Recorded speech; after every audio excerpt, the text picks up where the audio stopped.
जैसा कि आपको पता है कि मुर्शिदाबाद वेस्ट बंगाल में वक्फ बोर्ड अमेंडमेंट बिल को लेकर के प्रोटेस्ट होता है। प्रोटेस्ट हिंसा में बदलता है और लोकतंत्र में कहीं भी हिंसा के लिए जगह नहीं है। इसे आप नोट कर लें। ऑल इंडिया मजलिस इत्तेहादुल मुस्लिमीन हिंसा को कभी जायज़ नहीं ठहराया है, हिंसा का कभी साथ नहीं दिया है और जुल्म के खिलाफ हमेशा मजबूती के साथ अपनी बातों को रखने का कार्य किया है। मैं पंडित मनमोहन झागामा मुर्शिदाबाद के उन तमाम मुस्लिम भाइयों से कहना चाहता हूं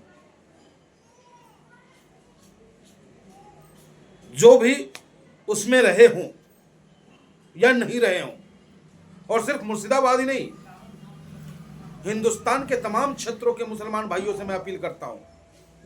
आप सोचो कि जब वक्फ बोर्ड अमेंडमेंट बिल आया उस वक्त में उस बिल का विरोध करने वाला क्या सिर्फ मुस्लिम सांसद था? कितनी संख्या है हिंदुस्तान की राजनीति में मुस्लिम सांसदों की? मात्र 24 और 235 वोट वक्फ बोर्ड अमेंडमेंट बिल के खिलाफ पड़ता है।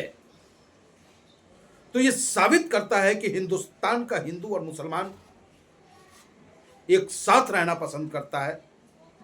यह साबित करता है कि हिंदुस्तान के हिंदू और मुसलमान एक दूसरे के दुख दर्द में साथ रहने को सदैव तैयार रहते हैं। उसी का नतीजा है कि 235 सांसदों ने भारतीय जनता पार्टी के इस तानाशाही बिल के खिलाफ अपना वोट डालने का काम किया,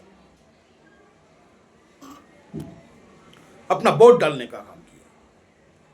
लेकिन इस दंगा को अगर कोई अपने आप को बहुत बड़ा जीत समझ रहा हो तो यह बहुत बड़ी गलती है। भारतीय जनता पार्टी को आप संजीवनी देने का कार्य कर रहे हो, भारतीय जनता पार्टी को आप ताकत देने का काम कर रहे हो। भारतीय जनता पार्टी पूरे बंगाल के अंदर में पोलराइजेशन करेगा। क्या पता क्या हुआ वहां, लेकिन उसे हिंदू और मुस्लिम के एंगल से भारतीय जनता पार्टी परोसने का कार्य करेगा कि देखो तुम तो कह रहे हो कि भाईचारा भाईचारा, लेकिन मुसलमान कहां भाईचारा निभाता है। तो यह मैसेज नहीं जानी चाहिए, क्योंकि हिंदू मुस्लिम सिख ईसाई हिंदुस्तान में एक साथ रहा है, एक साथ रहेगा। सरकार किसी की भी आई और जाए उससे कोई फर्क नहीं पड़ता है, लेकिन जब कभी भी किसी पे जुल्म होगा तो हिंदुस्तान की आवाम उस जुल्म के खिलाफ अपनी आवाज को बुलंद करेगा।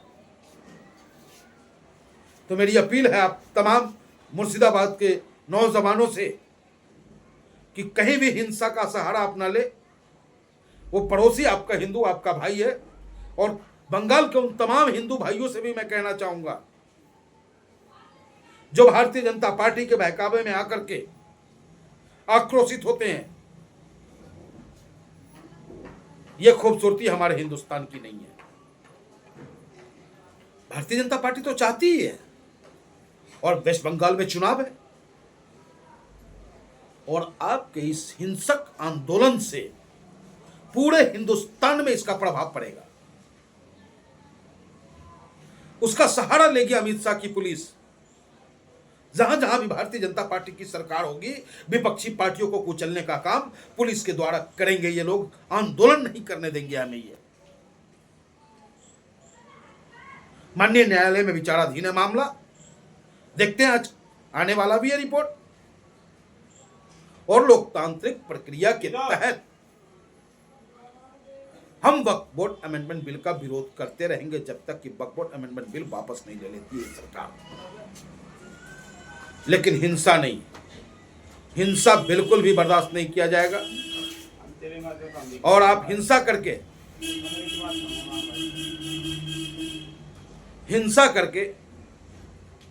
भारतीय जनता पार्टी को फुल टॉस बॉल देने का कार्य कर रहे हो, जिस पे वो छक्का मारेगा, उससे यह आंदोलन कमजोर होता है। तो यही मेरी गुजारिश है, यही मेरा निवेदन है कि आप सभी लोग अहिंसात्मक रूप से हिंदू को भी अपने साथ लेके चले। जहाँ हिंदू की संख्या कम है उसे अपने साथ ले, जहाँ मुस्लिम की संख्या ज़्यादा कम है वहाँ हिंदू भाई मुसलमानों को अपने गले लगाने का कार्य करे और खूबसूरत हिंदुस्तान का निर्माण हो। इस अपील के साथ मैं अपनी बात को समाप्त करता हूँ। जय हिंद, जय भारत, हिंदुस्तान जिंदाबाद। बैरिस्टर असदुद्दीन ओवैसी साहब जिंदाबाद।